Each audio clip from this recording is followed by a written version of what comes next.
షేక్ మస్తాన్ వలీ జైనాబీ గారు చందావరం నర్సరాపేట నుంచి వచ్చారు. పెళ్ళయి చాలా సంవత్సరాలు అయింది, 10 ఏళ్ళు అయింది. పిల్లలు పుట్టట్లేదని రకరకాల సమస్యలతో రకరకాల చోట్ల తిరిగారు. 2 IUIలు పోయినాయి, 2 IVFలు పోయినాయి, మరి ఒక హిస్టరోస్కోపీ పోయింది, ఒక లాప్రోస్కోపీ ఫెయిల్ అయిపోయింది. మరి ఇక్కడ ఎన్ని రోజుల్లో ప్రెగ్నెన్సీ వచ్చిందమ్మా? 8 monthsలో ప్రెగ్నెన్సీ వచ్చింది. అది కూడా ఎలా వచ్చింది? న్యాచురల్. IVF చేయలేదు కదా, ఆపరేషన్ చేయలే, లాప్రోస్కోపీ హిస్టరోస్కోపీ ఆల్రెడీ చేయించారు. ఇప్పుడు రాలా, ఈ 10 ఏళ్ళ నుంచి రాలా. 2 IUIలు 2 IVFలు పోయినాయి, అయినా రాలా. ఇక్కడ మాత్రం న్యాచురల్గా వచ్చింది. అవునా? ఎలా వచ్చింది అంటారు న్యాచురల్గా? ఇంగ్లీష్ మందులు.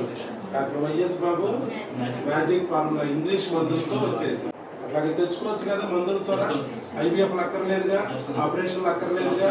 అదే విషయం తెలియజేయడానికే మనం మీకు చాలా మంది బాధపడుతూ ఉన్న వాళ్ళకి ధైర్యం చెప్పడానికి, వాళ్ళలో కూడా కాన్ఫిడెన్స్ రావడానికి మనం ఈ వీడియో తీసుకుంటున్నాం.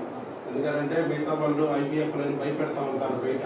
10 ఏళ్ళు అయింది ప్రెగ్నెన్సీ రాలేదని, లేదా ఆపరేషన్కి వెళ్ళమంటారు. ఈ అవసరం లేదు, ప్రెగ్నెన్సీ న్యాచురల్గా తెచ్చుకోవచ్చు అని చెప్పి చెప్పడానికి మన ప్రయత్నం. All the best, God bless you. ఇప్పుడు ఆల్రెడీ ప్రెగ్నెన్సీ కూడా ఇదిగో స్కాన్లో కనపడుతుంది. అది కూడా ఉన్న సిస్ట్ని కూడా కరిగించాం, హెమరేజిక్ సిస్ట్.